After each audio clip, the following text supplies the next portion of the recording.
Amados hermanos, gracia y paz, vamos a darle continuidad a la serie que estamos tratando de un comentario bíblico a la epístola a los Colosenses.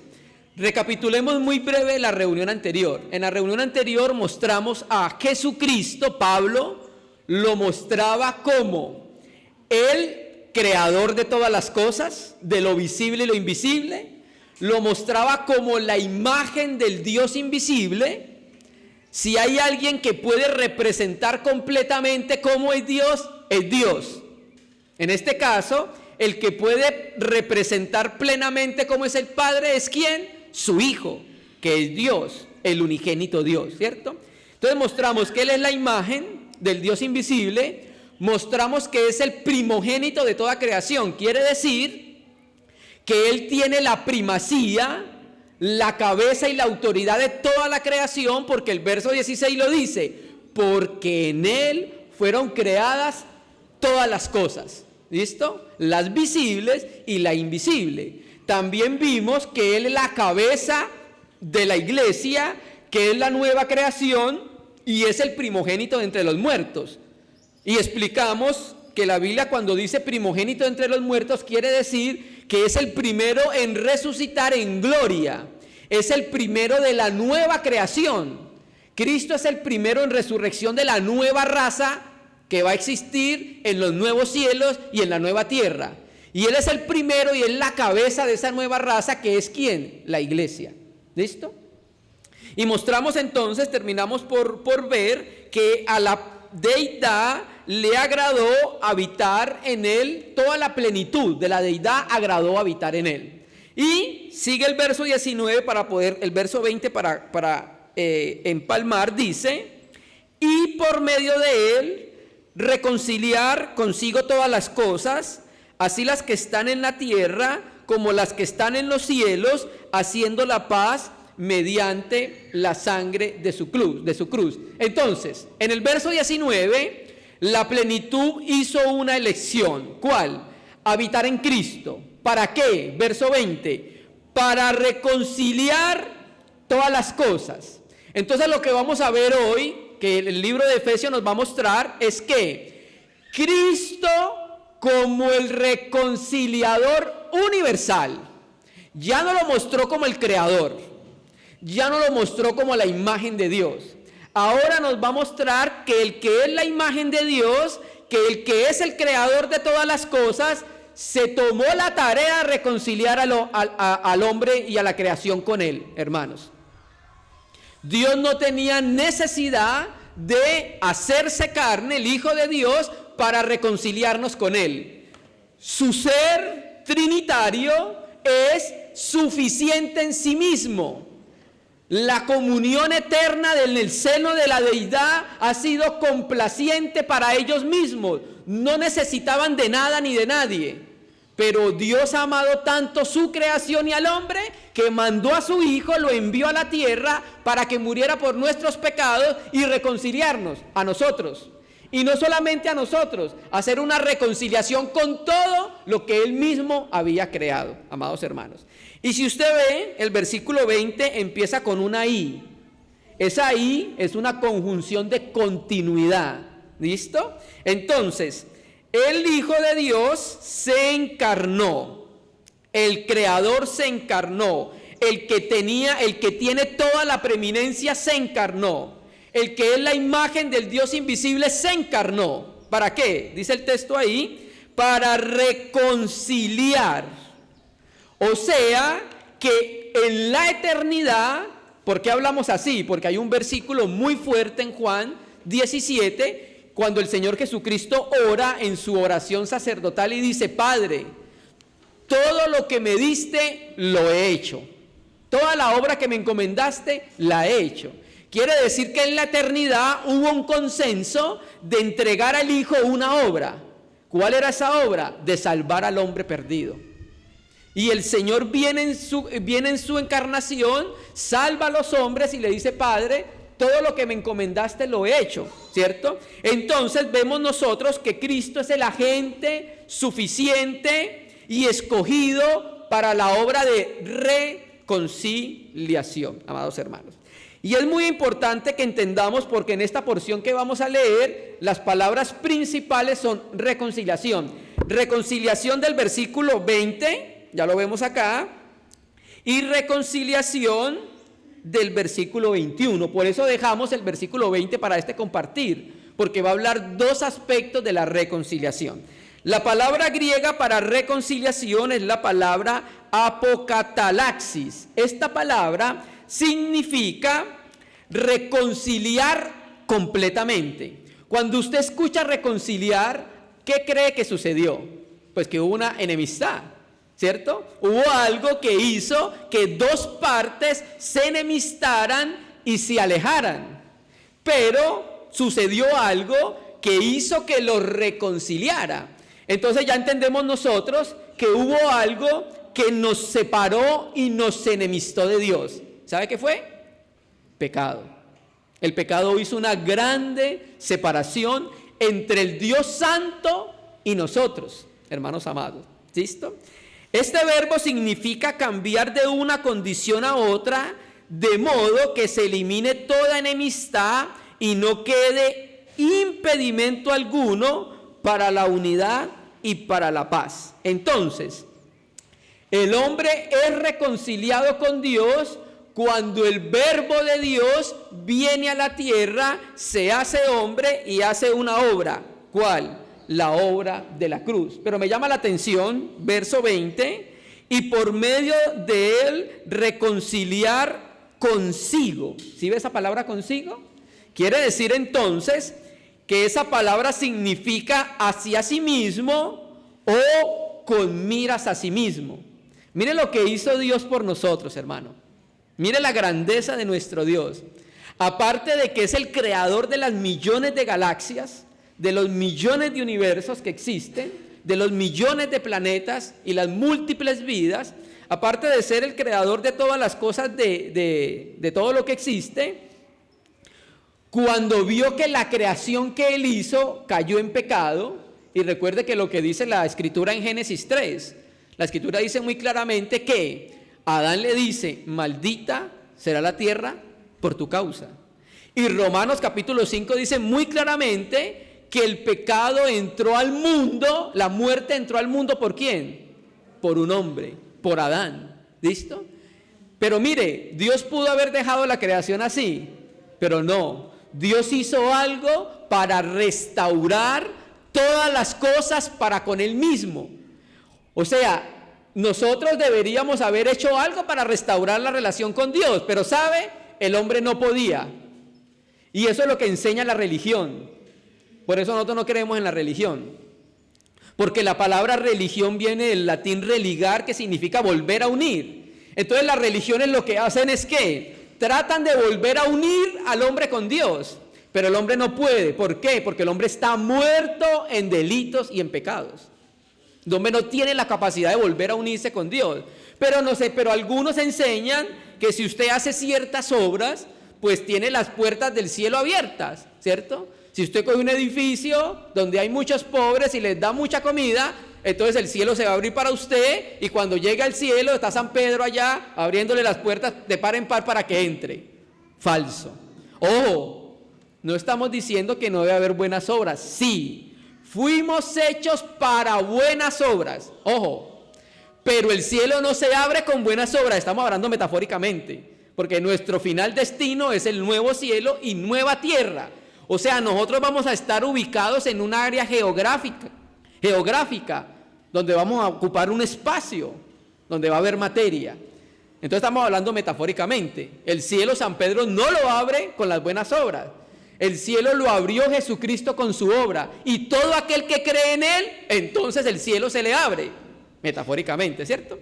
Entonces, quiere decir entonces, cuando el Señor dice, y por medio de Él reconciliar consigo. O sea que hizo algo Dios que quitó la barrera que impedía la reconciliación con el hombre. ¿Y eso lo hizo quién? Naturalmente, nuestro Señor Jesucristo. Pero mira, me llama la atención, si usted ve su Biblia, por medio de Él reconciliar ¿qué? Todas las cosas. ¿Y cuáles son todas las cosas? Sigue leyendo. Las que están en los cielos y las que están en la tierra. Y recuerde que todas las cosas que están en los cielos y en la tierra, verso 16, fue las que Él creó. ¿Recuerda? Porque en Él fueron creadas todas las cosas, visibles o invisibles. Todas las cosas fueron afectadas por el pecado. Tanto en los cielos como en ¿dónde? Como en la tierra, amado Señor, amados hermanos. Entonces el propósito divino, en base a la obra de Cristo, hermanos, consumada en la cruz, era llevar el universo a una adecuada relación con Él. La intención de la encarnación del Verbo de Dios era llevar todas las cosas creadas, el universo, a una plena armonía con Dios. Eso es lo que es la reconciliación. Pero sabemos que hay unos seres que no van a ser reconciliados con Dios. ¿Saben cuáles son? Los ángeles que cayeron. Mateo 25 dice muy claramente, cuando le dice a los cabritos, id, a los que van a la izquierda, id al fuego eterno preparado para el diablo y sus ángeles. O sea que la gehenna, el lago de azufre y fuego, no fue diseñado para el hombre, hermanos. Fue diseñado para los seres espirituales que se rebelaron contra Dios, empezando por el querubín y siguiendo por todos los ángeles que se rebelaron. Pero el hombre que no crea en la obra que Dios ha hecho por su Hijo, el hombre que rechaza el testimonio de Dios, este hombre se va a ir junto con el diablo para ese lugar. Y la Biblia dice muy claramente qué pasa cuando un hombre no cree lo que Dios ha dicho acerca de su Hijo, hace a Dios mentiroso. Hermano, ese es el testimonio que Dios ha dado, que envió a su Hijo al mundo. El que no cree ese testimonio lo rechaza y dice que no, que eso es mentira. Dios no ha enviado a ningún hijo al mundo, ni siquiera Dios existe. Y si Dios existe, pues no hay pecado y no hay maldad y el fin se acaba con la muerte. ¿Cierto que sí? Entonces, hermano, vemos entonces que el Hijo de Dios va a reconciliar todas las cosas, las que están en los cielos como las que están en la tierra. ¿Listo? Él es el reconciliador universal. ¿Por qué Dios tiene que reconciliar las cosas en los cielos? Porque hubo una conspiración en los cielos contra Dios. ¿Recuerda? Hubo una conspiración en el cosmos contra nuestro amado Creador. Y esa conspiración hizo que hubiese un alejamiento entre el cosmos, entre los cielos y entre el Dios que los había creado, amados hermanos. Uno de los mayores problemas que tienen los exégetas en este versículo es tratar de identificar cómo se reconcilian las cosas de los cielos, ¿cierto? Porque entendemos cómo se reconcilian los hombres en la tierra. Mire lo que dice William Hendriksen acerca de este versículo. Dice: el verdadero significado de Colosenses 1:20 es probablemente el siguiente: el pecado ha arruinado el universo, ha destruido la armonía que había entre una criatura y otra, y también la que había entre todas las criaturas y su Dios. Sin embargo, la sangre de su cruz, el pecado, en principio, ha sido vencido.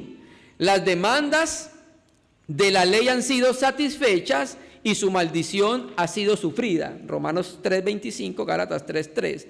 Por consiguiente, la armonía ha sido restaurada. Por medio de Cristo y su cruz, el universo es devuelto o restaurado a su adecuada relación con Dios, en el sentido de que Cristo fue exaltado a la diestra del Padre como recompensa a su obediencia. Entonces quiere decir que esta reconciliación, que hubo una reconciliación en los cielos, porque hubo un daño cósmico en los cielos. También vamos a ver que hay una reconciliación en la tierra porque hubo un daño en la tierra en medio de los hombres. Quiere decir que todo lo que Dios creó fue afectado por el pecado. El pecado no es de origen terrenal, ¿cierto que sí?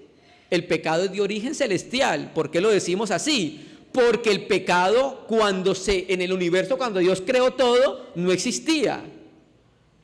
porque Dios es un Dios de luz, de Él no puede salir la maldad. Y cuando Él habla y crea, todo sale a la existencia, todo era puro, verdadero y limpio. Pero se halló pecado en un ser que es el querubín, que hoy se llama el diablo y Satanás. Entonces el pecado se originó fue en el cielo, no se originó en la tierra. Luego viene, tienta al hombre y entonces el hombre cae en pecado, a la mujer, y luego la mujer al hombre, el hombre cae en pecado, entonces también hay un daño en la tierra. Entonces hay un daño celestial y hay un daño terrenal, ¿cierto? Entonces creemos nosotros acá que Cristo ha reconciliado todas las cosas, pero debemos entender cómo se reconcilian las cosas celestiales, ¿cierto? Porque recuerde que la aplicación de la sangre de la cruz nos limpia los pecados a nosotros y nos reconcilia con Dios. Pero la sangre de Cristo, el sacrificio de Cristo, no reconcilió directamente a los seres espirituales. ¿Por qué? Porque Cristo no tomó la naturaleza de los ángeles para morir por ellos. Cristo tomó la naturaleza ¿de quién? De los hombres, para morir por los hombres. Pero la reconciliación del Señor tuvo un efecto en la creación de los ángeles. ¿Por qué? Porque Cristo es la cabeza de los ángeles. ¿No lo leímos entonces en Colosenses 2:9? Él es la cabeza de los ángeles y no solamente la cabeza de los ángeles. Él es la cabeza de todo creado. Y las cosas en Cristo subsisten. Entonces, como todo subsiste en Cristo, la redención y la reconciliación de Cristo afectó positivamente toda la creación. Quiere decir entonces que ahora toda la creación está en armonía con su Creador. Pero recuerde, esta creación va a pasar. ¿Por qué? Porque le va a dar paso al cielo nuevo y a la tierra nueva. Así toda la creación se haya puesto en armonía con Dios por medio del derramamiento de la sangre de Cristo y de la muerte de Cristo, esta creación se envejeció. Esta tierra está vieja y el hombre también está viejo. ¿Por qué lo sabemos? Porque la Biblia dice, Pablo habla acerca de Adán como el viejo hombre. Palaios antropo significa el hombre antiguo. El hombre que Dios creó se envejeció. Y la tierra por causa del pecado se envejeció, ¿cierto? Entonces, aunque todo ha sido armoniosamente reconciliado con Dios, excepto lo que ya dijimos, con una excepción, esta creación va a pasar para darle paso a una nueva creación. Entonces, como toda la creación subsiste en Cristo, por esto toda la creación es afectada por la reconciliación del verbo de Dios. Entonces, si vemos el versículo 20, se reconciliaron dos cosas. Uno, todas las cosas, y verso 21, la reconciliación de las personas. Lo de las personas ya es un hecho. Pregunto, ¿los que estamos acá hemos sido reconciliados con Dios? Amén. ¿Cuándo sucedió eso? Pasado, cuando creímos en Jesús el Cristo, el Hijo del Dios viviente. Ahí fuimos reconciliados. Ya no estamos más peleados con Dios, ni Dios está más peleado con nosotros, porque se quitó lo que hacía enemistad entre nosotros. Pero lo primero, todas las cosas, la reconciliación final sucederá en un futuro. En un futuro, todo será reconciliado armoniosamente con el Señor. Amén. Entonces, hermano, el pecado afectó el universo y destruyó la armonía existente entre el Creador y su creación, ¿cierto? Pero ahora la armonía ha sido potencialmente restablecida por la obra de la cruz. Hermano, y esta obra no la pudo haber realizado ningún hombre, por más grande que fuese. No nos hubiera podido reconciliar con Dios, el Creador. Solo Jesús el Cristo, el Hijo del Dios viviente. Por eso el compartir anterior lo llamamos la supremacía de Cristo, hermanos. Nadie más salvo el Señor. Entonces el universo ahora está siendo restaurado a una adecuada relación con Dios. Sigue diciendo, 20. Y por medio de él reconciliar todas las cosas, así las que están en la tierra como las que están en los cielos. Y mire, haciendo la paz. ¿Por qué? Porque todo estaba enemistado con Dios. Los cielos estaban enemistados con Dios, la tierra estaba enemistada con Dios. El cosmos necesita paz para con Dios, la tierra necesita paz para con Dios. ¿Y cómo se consigue esa paz? Mire, mediante la sangre de su cruz. O sea, entonces, que la reconciliación es a través de ¿qué? De la muerte de Cristo. ¿Quién iba a pensar que la muerte pudiera ser una victoria? Para nosotros la muerte no es victoria, sino pérdida o derrota.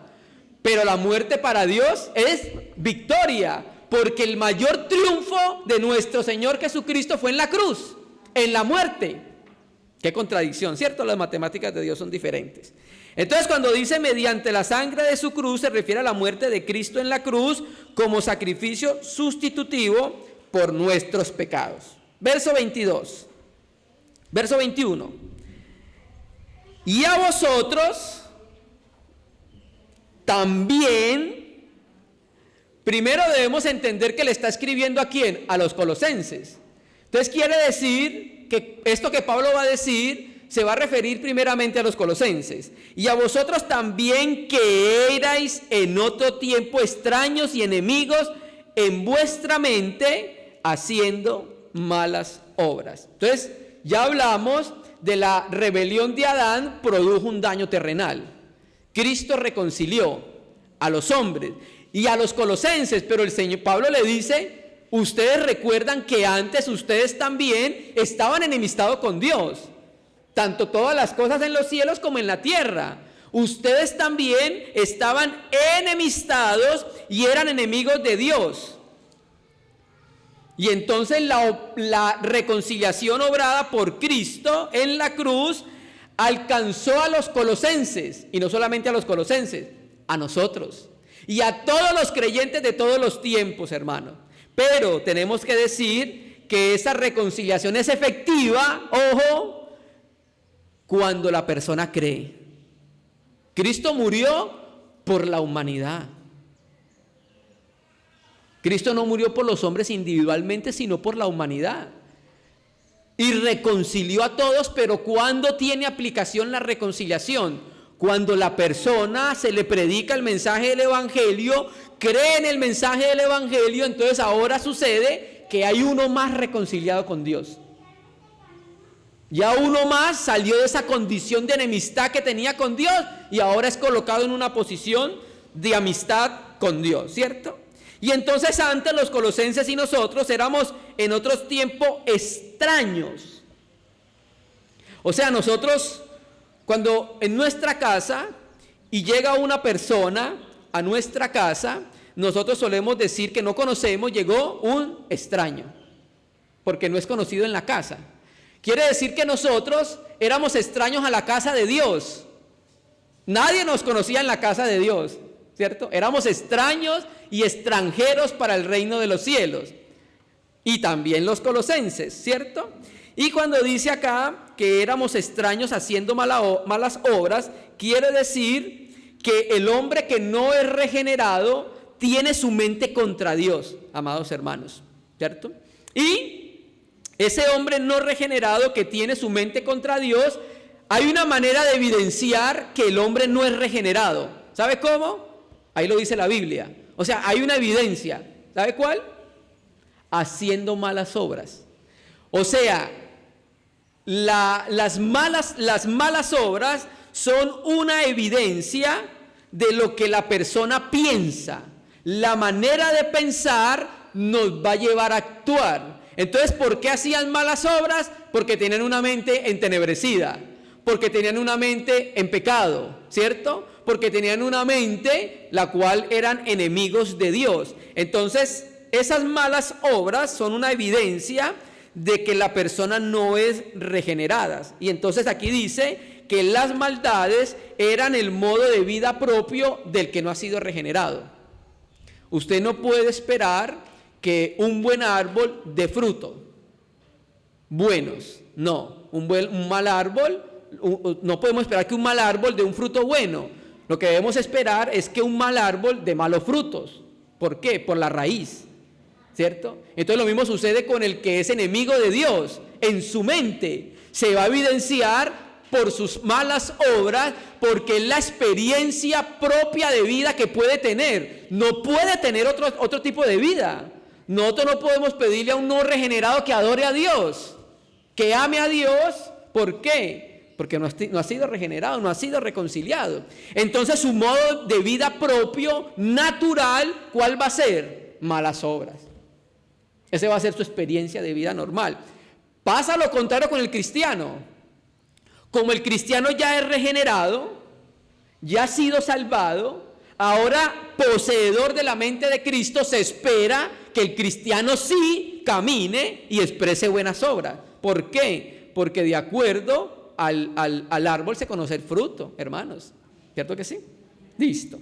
Leamos un versículo que nos confirma eso. Efesios capítulo 2, ahí atrás. Efesios capítulo 2, versículo 3. Entonces recuerden lo que hemos dicho. Las maldades eran el modo propio de vida del que no es regenerado. Efesios 2, versículo 3. En los cuales también todos nosotros vivimos en otro tiempo, haciendo la voluntad de la carne y de los pensamientos, y éramos por naturaleza hijos de ira, lo mismo que los demás. Tanto los colosenses como nosotros nos esperaba algo, el lago de azufre y fuego, porque éramos hijos de ira, hermanos. Pero ahora los colosenses y nosotros hemos aceptado el mensaje del evangelio. Ahora somos amados por causa de su Hijo. Ahora somos aceptados por causa de su Hijo, como lo dice Efesios. En Él fuimos aceptos, en el amado, en su Hijo Jesucristo. Damos gracias al Señor porque ahora el Padre nos puede aceptar, hermanos. Ahora hacemos parte de la familia celestial, hermanos. ¿Listo? Volvamos a Colosenses 1. Ahora veamos el verso 22, donde dice: ahora os ha reconciliado en su cuerpo de carne. Cuando dice ahora os, quiere decir a los colosenses y a nosotros. Entonces, aunque nosotros éramos enemigos y rebeldes hacia Dios, ¿sabe qué hizo? Nos reconcilió, ¿cierto? Y entonces ahora hay una reconciliación en la tierra. Y esa reconciliación en la tierra va a traer ¿qué? Paz en la tierra, porque no había paz, hermano. No había paz, porque no había paz entre Dios y nosotros. Entonces el Hijo de Dios lo que hizo fue reconciliar a los hombres consigo mismo. Miremoslo como lo dice 2 Corintios. Vamos a 2 Corintios.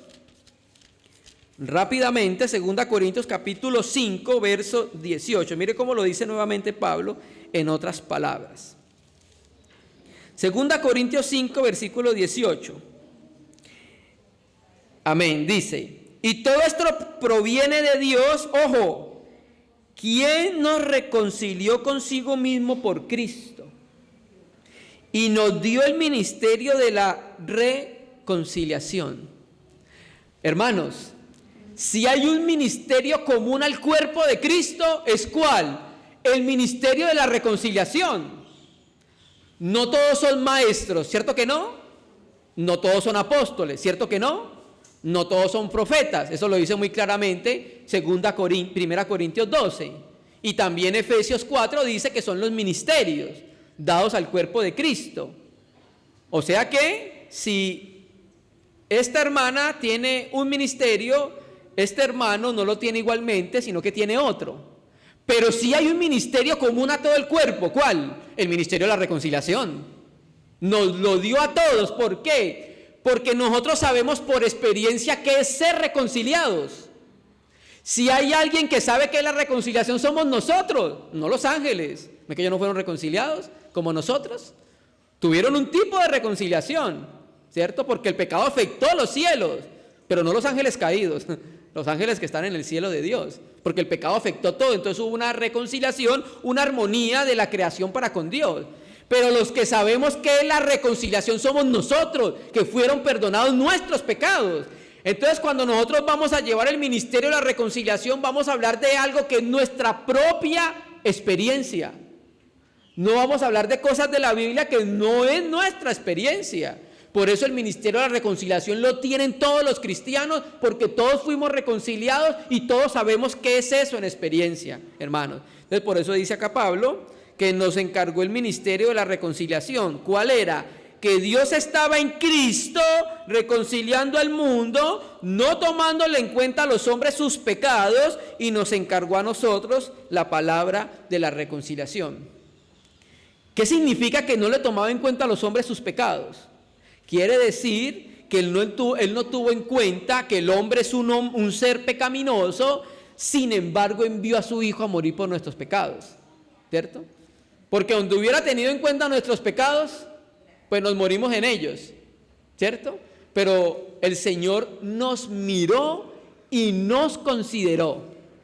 Y me fascina esa palabra misericordia, que viene de las voces latinas miser y cardios, miseria y corazón.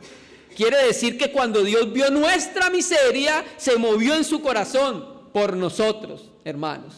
Qué precioso el Señor. Y entonces nos reconcilió en su cuerpo de carne. Hermano, la encarnación del Verbo de Dios fue necesaria para reconciliar todas las cosas. ¿Por qué? Porque Dios en esencia es espíritu, y como espíritu no podía morir el Hijo de Dios por nosotros. Entonces, ¿qué hace el Señor? Como es muy sabio, viene su Hijo, se encarna, la economía de la encarnación, y a través de la encarnación, su cuerpo de carne puede reconciliar lo terrenal y lo celestial, amados hermanos. Por eso es tan importante y tan central en cristología la encarnación del Verbo, que aunque sigue siendo un misterio, porque Jesucristo se encarnó y era hombre, pero también es Dios. Ese que estaba en el vientre de María, siendo un feto, siendo un bebé, era el Dios todopoderoso que creó todas las cosas y conocía todas las cosas. Es un completo misterio, pero eso es lo que dice la Biblia. Entonces era necesaria la encarnación del Señor. Quiere decir que en su cuerpo de carne el Señor llevó a cabo la reconciliación muriendo en la cruz en un cuerpo de carne verdadero. ¿Por qué lo decimos así? Porque recuerde que esta epístola, debemos tener en cuenta su contexto, esta epístola Pablo está combatiendo ¿qué? Gnosticismo, recuérdalo, el gnosticismo incipiente que apenas estaba empezando a florecer.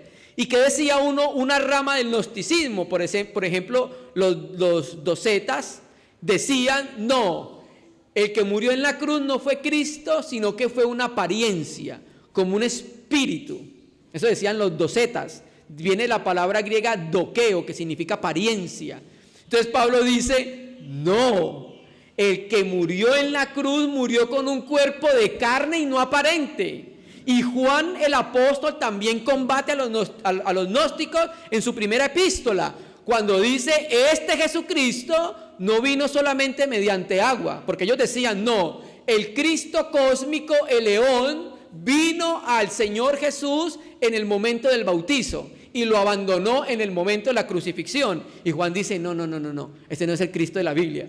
El Cristo de la Biblia vino por agua y sangre, quiere decir que tuvo un cuerpo real.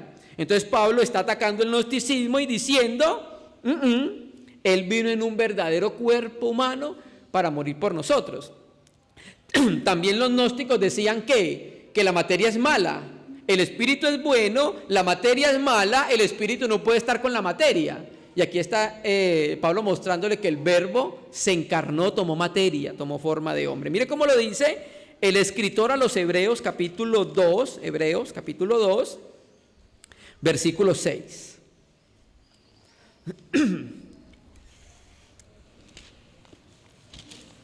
Hebreos capítulo 2, versículo 6. Dice, Hebreos capítulo 2, versículo 14, hermanos. Hebreos 2, 14. Mire lo que dice la Biblia. Así que, por cuanto los hijos, ¿cuáles hijos? Los de Dios, participaron de carne y sangre, él también, ¿quién es él? El Hijo de Dios. Participó de lo mismo, o sea, de carne, ¿para qué? para destruir o anular, como dice el texto griego, por medio de la muerte al que tenía el imperio de la muerte, esto es, al diablo. Entonces, ¿qué vemos nosotros acá? Que la humanidad de Cristo fue el vehículo que le permitió morir para hacer posible la reconciliación. Si el Verbo no se encarna, no puede reconciliar todas las cosas, porque era necesario que interviniera la muerte para poder reconciliar. Y el Verbo, siendo espíritu, no podía morir. Entonces, hermanos, la humanidad es el vehículo que Dios utiliza para hacer posible la reconciliación del hombre con Dios. Mire todo este plan tan maravilloso y glorioso que hizo el Dios creador de todas las cosas para reconciliarnos. ¿Le parece que lo amaba? ¿Le parece que nos amaba? Sí, nos amaba, nos ama, amados hermanos. Todo lo que hizo por nosotros. ¿Usted no se ha visto en el pecador que uno es un vil pecador cuando se compara con la santidad de Dios? ¿No lo constriñe en el corazón pensar de que usted es un vil pecador y saber todo lo que Dios hizo por usted y por mí? Qué precioso, ¿cierto? Volvamos a Colosenses. Dice, ahora os ha reconciliado en su cuerpo de carne, ojo, por medio de la muerte. Quiere decir entonces que la reconciliación vino por la encarnación y finalmente en la muerte. Y en la muerte, ¿qué encontramos? La victoria de Cristo. ¿Cuál era el propósito del Señor, el propósito final para redimirnos o reconciliarnos? Lea su Biblia, verso 22. 21. Por medio de la muerte, para presentarnos. O sea, ese para es la finalidad. O sea, Cristo hizo todo esto para hacer algo. Para presentarnos, ¿cómo? ¿Qué más? ¿Qué más? Para presentarnos santos y sin mancha e irreprensibles, ¿cómo? Delante de Él. Mire una cosa. Él nos creó. Nosotros nos pecamos y nos hemos muerto. No podemos estar reconciliados con Él. Él mismo hace la obra, ¿para qué? Para reconciliarnos con Él. El mismo que nos creó, y la culpa no fue del Señor, la culpa fue nuestra. Y a pesar de que la culpa era nuestra, sin embargo, viene, envía a su Hijo y nos reconcilia con Él mismo. O sea, no nos reconcilia para otro, nos reconcilia es con Él. Pero ¿para qué nos reconcilia? Para que fuésemos como santos, sin mancha e irreprensibles. Estos tres aspectos debe ser la experiencia de vida de todo reconciliado con Dios. El que no tenga esta experiencia de vida en su vida cristiana, el que no viva en la esfera de santidad, de ser irreprensible y sin mancha, es porque todavía no ha percibido la grandeza de la obra de nuestro Señor Jesucristo. Cuando nosotros fuimos escogidos en Cristo en la eternidad, ¿para qué cree que fuimos escogidos? Efesios. Vamos a Efesios capítulo 1. Efesios 1, versículo 4. Según nos escogió en Él, es en Cristo, antes de la fundación del mundo, ¿para qué? Para que fuésemos santos y sin mancha, ¿cómo? Delante de Él. O sea que todo lo que Él hizo, lo hizo para Él. Por eso todas las cosas fueron hechas por Él y para Él. Y todo es para Él. Aleluya. Todo es para Él. Entonces, nos reconcilió para que fuésemos santos y sin mancha. Si usted mira Efesios 5, 25, vuelve a utilizar esta palabra sin mancha. Verso 25 de Efesios 5. Maridos, amad a vuestras mujeres, así como Cristo amó a la iglesia y se entregó a sí mismo por ella, para santificarla, habiéndola purificado en el lavamiento del agua por la palabra, a fin, otra vez, propósito, de presentársela a sí mismo una iglesia gloriosa, que no tuviera mancha, ni arruga, ni cosa semejante, sino que fuese santa. ¿Y cómo? ¿Sí se dio cuenta que en Colosenses 1:22 aparece sin mancha, en Efesios 1:4 aparece sin mancha y en Efesios 5:25 aparece sin mancha? ¿Sí? Esta palabra sin mancha, la palabra griega amomus, tiene que ver con un aspecto legal en donde no hay contaminación de pecado que pueda hacer reprobado a la persona en cuanto a la ley. ¿Listo? Entonces, quiere decir que esta palabra sin mancha es como intachable en el sentido moral y en el sentido religioso. Entonces, hay un proceso. ¿Cuál es el proceso que está haciendo Dios por el cual nos reconcilió? Para presentarnos sin mancha, hermanos, y ese proceso no acabará hasta que Dios lo consiga. Hoy está trabajando en el seno y en el corazón de la iglesia. ¿Para qué? Para alcanzar la perfección de sus hijos. Y nada va a detener ese propósito, porque es el propósito de Dios, hermanos amados. Entonces Dios está trabajando. El Padre determinó en su soberanía que llegaría un momento cuando se presentaría a sí mismo una iglesia ¿cómo?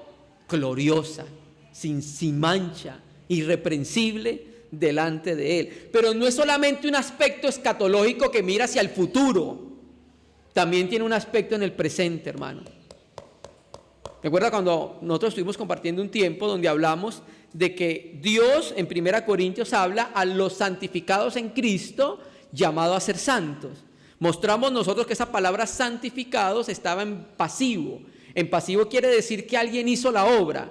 ¿Cuál? Jesucristo en algún momento nos volvió santos. ¿Cuándo? En el momento del ejercicio de la fe. La santidad no viene porque el catolicismo romano lo beatifica y es santo. No, la santidad viene por comunicación de vida de la santidad de Cristo cuando creemos en Él. En ese momento nos hizo santos en posición, pero somos llamados a ser santos. ¿Qué quiere decir? Que hay una experiencia de vida que debe reflejar que el cristiano es apartado, que el cristiano es santo como es santo el Dios eterno, hermanos amados. Amén. Entonces, la santidad no es solamente una perfección escatológica, sino que debe ser manifestada en el tiempo presente. ¿Y cuál es la finalidad? Al final, Dios verá el fruto de su trabajo. ¿Cómo? Cuando nos presentemos delante de Él. Él mismo se presentará así, una iglesia gloriosa, santa y sin mancha. Aleluya. Entonces, antes de Cristo, recapitulemos. Antes de Cristo éramos ¿qué? Extraños. Ahora somos santos. Antes de Cristo éramos ¿qué? Enemigos. Ahora somos sin mancha. Antes de Cristo éramos obradores del mal. Ahora ¿qué? Irreprensibles, hermanos. Irreprensible no quiere decir que no tenga nada que reprenderle. Irreprensible quiere decir que la persona se da cuenta de lo que hizo y antes de que lo reprendan, reconoce su pecado. Ese es el irreprensible, ¿cierto? Y terminemos versículo 23, voy a utilizar la Biblia Reina y Valera 2006. Vamos a leerlo primero en la Biblia Reina y Valera 60. 23. Si en verdad permanecéis fundados y firmes en la fe, sin moveros de la esperanza del evangelio que habéis oído, el cual se predica en toda la creación, que está debajo del cielo, de cual yo, Pablo, fui hecho ministro. Voy a leer la Reina y Valera 2006. Utiliza los manuscritos griegos más antiguos para que miremos la diferencia. Si usted ve, en esto que estamos leyendo nosotros, pareciera que hay una condición, o sea, la persona va a ser reconciliada si es que permanece, ¿cierto?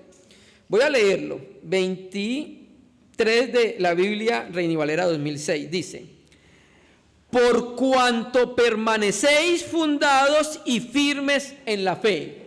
¿Sí ve la diferencia?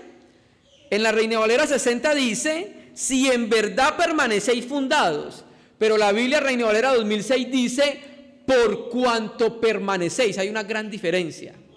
¿Cuál es la diferencia? La diferencia está donde dice por cuanto, que en Reina y Valera traduce si en verdad. Y esa palabra por cuanto es una condición de la primera clase. ¿Qué significa eso? Que está determinada como cumplida. O sea que quiere decir que es una afirmación de la continuidad de la fe. Por cuanto permanecéis. Es la mejor traducción ahí. ¿Listo? Entonces, ¿qué entendemos nosotros acá? Que los colosenses estaban demostrando que estaban en la fe porque estaban perseverando en el evangelio, hermanos. Los colosenses estaban demostrando que ellos habían sido salvos y que estaban permaneciendo en la fe por la perseverancia a las palabras del evangelio, amados hermanos, ¿cierto? Y si usted puede ver, dice, por cuanto permanecéis, ¿qué? Fundados y firmes en la fe. Esta palabra permanecéis, su forma verbal es presente activo. Quiere decir que cuando el verbo está en activo, la persona hace la acción. Y cuando está en presente es porque hay una continuidad. Quiere decir que los colosenses permanecían en la fe. Y cuando dice que fueron fundados, aquí es diferente la forma verbal porque está en presente, está en perfecto pasivo. Cuando está en pasivo es que alguien hizo la tarea, hizo la función. Quiere decir que alguien los fundamentó. ¿Quién? El que les predicó el evangelio a ellos. ¿Quién? Epafras. Les fundamentó porque les colocó a Jesucristo, ¿cierto? Pero está en perfecto, también nos dice, nos muestra que es algo que están haciendo. El verbo cuando está en perfecto significa que una acción que ocurrió en el pasado tiene hoy consecuencias en el presente. Quiere decir que en algún momento los colosenses fueron fundamentados, pero cuando Pablo escribe aún estaban fundamentados y firmes en la fe. Y cuando dice firmes en la fe, quiere decir que estaban fijos, hermanos amados, ¿cierto? Entonces sigue diciendo, sin ser removidos de la esperanza del evangelio que habéis oído. Entonces, ¿qué entendemos nosotros? Que a pesar de la oposición que se levantó de parte de los judaizantes, de parte de los ascetas, de parte de los gnósticos, de parte de los falsos maestros, los hermanos en Colosa permanecían firmes al evangelio que habían escuchado. Algunos los querían remover de la fe y la esperanza que tiene la fe, pero estos hermanos, ¿qué pasó? Se mantuvieron firmes, amados hermanos, ¿cierto? A pesar de las pruebas que estaban sufriendo por los falsos maestros. ¿Qué entendemos nosotros? Que efectivamente en la iglesia Dios quiere hallar la misma firmeza cuando hayan persecuciones.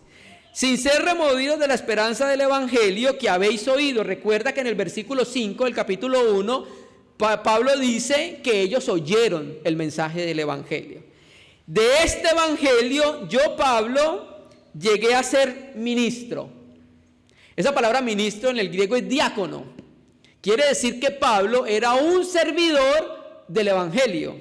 ¿Cómo servía Pablo el evangelio? Predicándolo, ¿cierto?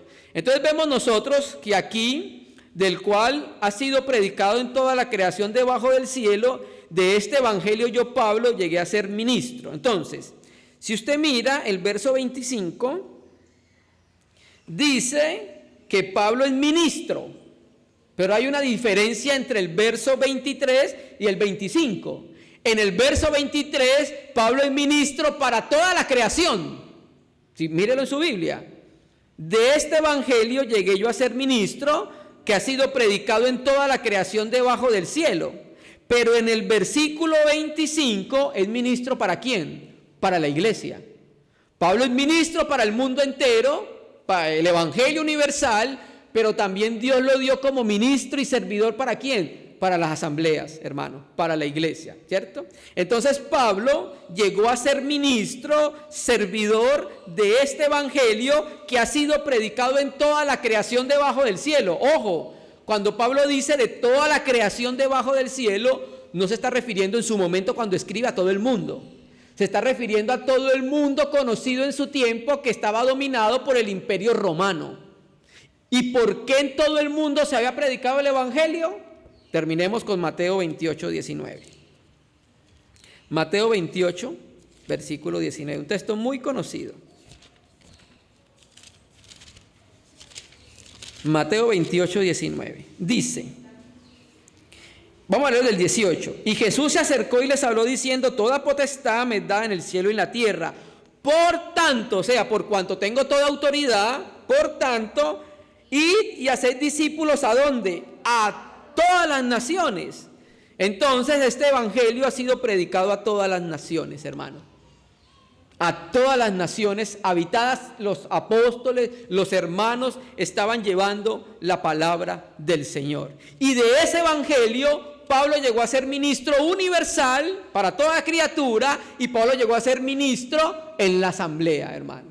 Entonces, ¿qué podemos nosotros aprender de esta porción que estamos considerando en el día de hoy? Los beneficios de la reconciliación son incalculables, amados hermanos. ¿Listo? Dios ha hecho posible que pecadores miserables como lo éramos nosotros podamos estar en una posición de armonía con Él, amados hermanos. ¿Cierto que sí? Por eso nosotros debemos honrar y alabar al Señor. El Señor es el creador universal, pero también Jesucristo es el reconciliador universal, amados hermanos. Gracias a Dios porque su muerte y resurrección ha sido por medio de Él ha sido posible la reconciliación de todas las cosas. Nosotros hemos sido reconciliados con Dios, amados hermanos. Nosotros debemos mostrarle nuestro agradecimiento al Señor que nos haya reconciliado, respondiendo a esa obra con fe, respondiendo a esa obra sirviéndole, respondiendo a esa obra honrándole, respondiendo a esa obra consagrándonos, respondiendo a esa obra guardando su palabra, hermanos. Es lo que nos queda como cristianos para responder a esa tan grande obra que nuestro Señor hizo por nosotros, hermanos. Amén. Amén, hermanos. Entonces vamos a parar por ahora. Vamos a darle gracias al Señor, Dios mediante. En la próxima reunión veremos la otra perícopa, la otra unidad de contenido.